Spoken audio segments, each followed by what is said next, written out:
Hello friends, unique Hindi short and में आपका स्वागत है। डिक्टेशन स्टार्ट होगी 5 सेकंड बाद।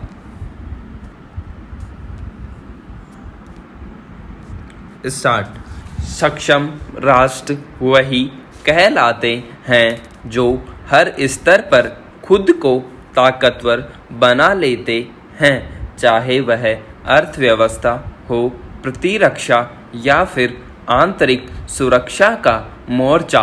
दुनिया के विकासशील देशों को इन स्तरों पर खुद को तैयार करने में खासी मशक्कत करते देखा जाता है।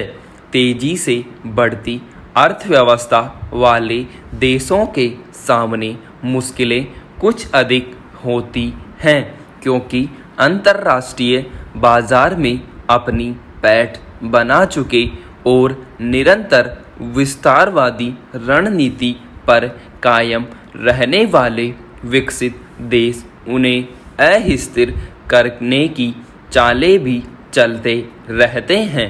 भारत उन देशों में अग्रणी है। उसे न सिर्फ आंतरिक सुरक्षा के मोर्चे पर बल्कि सीमाओं पर भी निरंतर संघर्ष करते रहना पड़ता है। इसका बड़ा हिस्सा समुद्र से घिरा है, इसलिए समुद्री सीमा पर भी इसे उतनी ही मुस्तैदी बरतनी होती है जितनी जमीनी सीमाओं पर। समुद्री सीमा में उसे मुख्य रूप से पाकिस्तान और चीन की सामरिक रणनीति पर नज़र रखनी पड़ती है, पर अब श्रीलंका की तरफ से भी खतरे बढ़ते जा रहे हैं। ऐसे में समुद्री क्षेत्र में सामरिक शक्ति बढ़ाने की दरकार पहले से कहीं अधिक बढ़ गई है। इसी के मद्देनज़र रक्षा मंत्रालय ने देश के स्तर पर ही उच्च क्षमता वाली 6 पनडुब्बियों बनाने के 43,000 करोड़ रुपये के प्रस्ताव को मंजूरी दे दी है। उम्मीद की जा रही है कि इससे आने वाले सालों में समुद्री सुरक्षा को लेकर कुछ निश्चिंत हुआ जा सकता है। इस प्रस्ताव को मिली मंजूरी की सबसे खास बात है कि इन पनडुब्बियों को देश में ही तैयार किया जाएगा। ये अत्याधुनिक तकनीक से लैस होंगी और दुश्मन के रडार को चकमा देने में सक्षम। भारत सरकार काफ़ी समय से कोशिश कर रही है कि रक्षा सामग्री का अधिक से अधिक निर्माण और उत्पादन देश के स्तर पर ही हो। पहले ही लड़ाकू विमान और थल सेना के इस्तेमाल लायक अनेक हथियारों को देसी तकनीक से बनाने की मंजूरी दी जा चुकी है। अगले कुछ सालों में वे सब साजो सामान सेना को मिलने शुरू हो जाएंगे। उसी कड़ी में पनडुब्बी निर्माण को मंजूरी दी गई है। इससे एक तो विदेशी रक्षा उपकरण बनाने वाली कंपनियों पर से निर्भरता कम होगी, और अगर भारत ने रक्षा सामग्री निर्माण में अपनी क्षमता विकसित कर ली तो वह दूसरे देशों को भी अत्याधुनिक तकनीक से लैस हथियार वगैरह बेच सकता है। जिस तरह उपग्रह प्रक्षेपण के क्षेत्र में भारत ने विकसित देशों से प्रतिस्पर्धा करनी शुरू कर दी है, रक्षा उपकरण के क्षेत्र में भी वह क्षमता विकसित कर सकता है। इसके अलावा भारत को इस समय सबसे बड़ा खतरा चीन की विस्तारवादी नीति से है। वह न सिर्फ अपने से लगी सीमा पर भारत को चुनौती देता रहता है, बल्कि उसके पड़ोसी देशों को भी अपने पक्ष में करके उसे परेशान करने की कोशिश करता देखा जाता है। दूसरी लहर का असर कम पड़ने के साथ ही राज्यों ने 1.5 महीने से ज़्यादा की बंदी पाबंदियों में ढील देना शुरू कर दिया है। यह अब अपरिहार्य हो गया है क्योंकि लंबे समय से कारोबारी गतिविधियां बंद पड़ी हैं। अर्थव्यवस्था को भारी चपत लग रही है। आम लोगों को मुश्किलों से दो चार होना पड़ रहा है।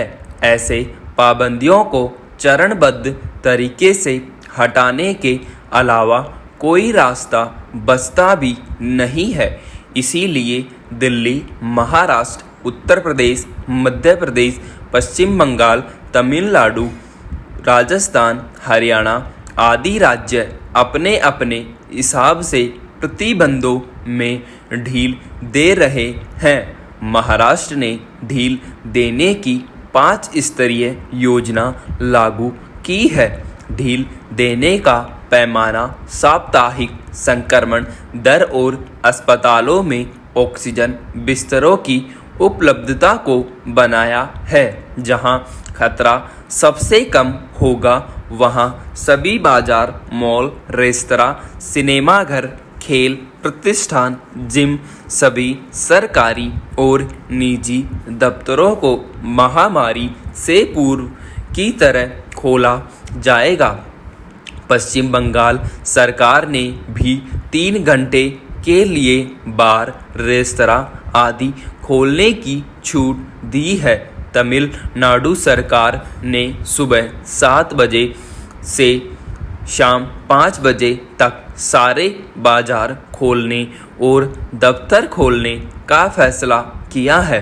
उत्तर प्रदेश सरकार ने भी ज़्यादातर जिलों में बाजार खोलने का समय बढ़ाया है। दिल्ली सरकार निर्माण और औद्योगिक गतिविधियां शुरू करने की अनुमति तो पिछले हफ्ते ही दे चुकी है।